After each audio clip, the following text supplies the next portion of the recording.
कहानी की शुरुआत में हम 5 दोस्तों को देखते हैं जो एक बैंड शो के लिए मेक्सिको जा रहे थे। ये लोग अपने साथ गाड़ी में ढेर सारा गांजा भी लोड करके रखे थे ताकि मेक्सिको पहुंचकर ये लोग उसे बेच सकें। यहाँ हम इस कहानी की मेन कैरेक्टर एरिन को देखते हैं जो अपने दोस्तों के साथ काफी खुश थी। ये लोग टेक्सास के वीरान इलाके से गुजरते हुए गाने गाकर सफर को एंजॉय कर रहे थे। तभी अचानक उनकी गाड़ी के सामने एक लड़की आ जाती है। ये लोग उस लड़की को किसी तरह बचाकर अपनी गाड़ी रोक लेते हैं। एरिन उस लड़की से पूछती है, क्या तुम ठीक हो? लेकिन वो लड़की बिना कोई जवाब दिए आगे की तरफ जाने लगती है, जैसे कुछ हुआ ही नहीं हो। यह देखकर ये लोग समझ जाते हैं कि यह लड़की किसी बड़ी मुसीबत में है। इसलिए एरिन और उसकी दोस्त गाड़ी से निकलकर उस लड़की के पास जाती हैं। यहाँ हम देखते हैं कि वह लड़की अपने आप से ही बात कर रही थी और कहती है, यह जगह बहुत ही खतरनाक है, इसलिए मुझे घर जाना होगा। एरिन इस लड़की की बातों को इग्नोर करते हुए उसे अपनी गाड़ी में बिठा लेती है। अब ये लोग आगे बढ़ते हुए एक मीट कंपनी के सामने से गुजरते हैं। उस कंपनी को देखते ही वह लड़की रोने लगती है और कहती है, तुम सब गलत रास्ते पर जा रहे हो। यह कहते हुए वो लड़की गाड़ी के ड्राइवर पर हमला कर देती है और जबरदस्ती गाड़ी को रुकवा लेती है। वह लड़की रोते हुए कहती है, वह बहुत ही बुरा इंसान है, उसने सभी को मार डाला और वह आदमी तुम्हें भी नहीं छोड़ेगा, तुम सभी के सभी यहाँ पर मरने वाले हो। यह कहते हुए वह अपने मुंह में गन रखकर खुद को शूट कर लेती है। ये देखकर गाड़ी में मौजूद सभी लोग बुरी तरह डर जाते हैं और तुरंत गाड़ी से बाहर निकल आते हैं। अब उन्हें कुछ भी समझ नहीं आ रहा था कि इस डेड बॉडी का क्या किया जाए। ये लोग पुलिस को भी इन्फॉर्म नहीं कर सकते थे क्योंकि गाड़ी में गांजा था। अगर पुलिस को वो मिल जाता तो ये सब अरेस्ट हो जाता। काफी देर सोचने के बाद ये लोग फैसला करते हैं कि चाहे जो हो हम पुलिस को बताएंगे। इसके बाद कैंपर नाम का लड़का सारा गांजा एक जगह छुपा देता है और ये लोग डेड बॉडी को लेकर पुलिस स्टेशन की तरफ निकल। लेकिन उन्हें क्या पता था कि उस लड़की की डेड बॉडी को पुलिस के पास ले जाने का इनकी लाइफ की सबसे बड़ी गलती साबित होने वाली। कुछ दूर आगे जाने जब उन्हें पुलिस स्टेशन नहीं मिलता तब ये लोग एक फूड स्टोर के पास अंदर जाकर ये लोग स्टोर की ओनर को सारी बात बता। उनकी बात सुनकर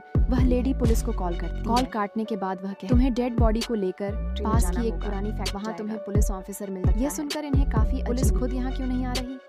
लेकिन अब कोई और रास्ता भी नहीं था, इसलिए ये लोग जंगल के रास्ते उस पुरानी फैक्ट्री तक पहुँच जाते हैं।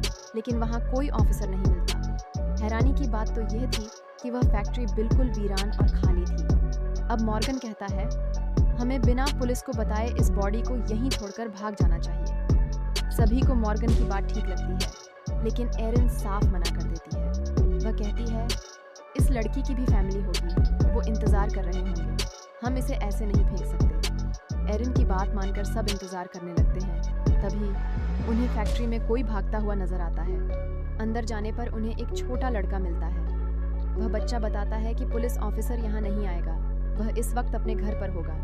उस बच्चे से एड्रेस लेकर एरिन और कैंपर ऑफिसर के घर की तरफ निकल जाते हैं, जबकि बाकी 3 साथी वहीं फैक्ट्री के पास रुकते हैं। कुछ दूर पैदल जाने के बाद उन्हें घर मिल तो जाता है, लेकिन अंदर कोई नहीं था। ये लोग जैसे ही जाने वाले होते हैं तभी व्हील चेयर पर एक बूढ़ा आदमी बाहर आता है, जिसकी दोनों टांगें कटी हुई थी। वह लंगड़ा आदमी कहता है, यह ऑफिसर का घर नहीं है, लेकिन मैं उसे कॉल कर सकता हूँ, पर शर्त यह है कि तुम दोनों में से कोई एक ही अंदर आकर कॉल करेगा।